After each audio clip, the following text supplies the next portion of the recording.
Sizcə həyat bizə zülm eləyir ya özümüzə zülm eləyirik? Məncə özümüzə.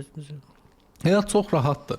Biz özümüzə zülm eləyirik. Bəzən düzəlməkdən boyun qaçıraraq, inkişaf etməkdən qaçaraq və ya şəfalanmağa hazır olmayaraq. Niyə?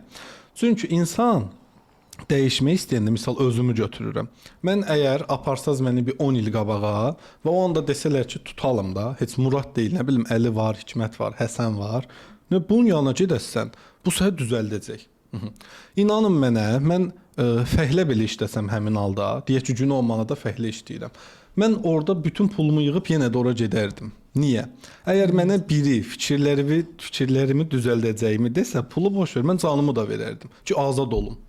Fikirdən, bəli. Mənim üçün ən önəmli şey beynimin o düşüncədən azad olmasıdır da. Yatanda o, duranda o, yemək yeyəndə o, su içəndə o, hər anında odur. O düşüncələr narahat eləyir. Burada illahım ki, biz terapistlərə müraciət eləməliyik. Yəni evdə özümüz heç nə eləyə bilmərik. Evdə də eləyə bilərlər təbii ki. Eləyə bilənlər də var. Amma burada belə bir nüans var. Hər insanın algı dərəcəsi, öyrənmə dərəcəsi fərqlidir və hər insan da eləyə bilmir.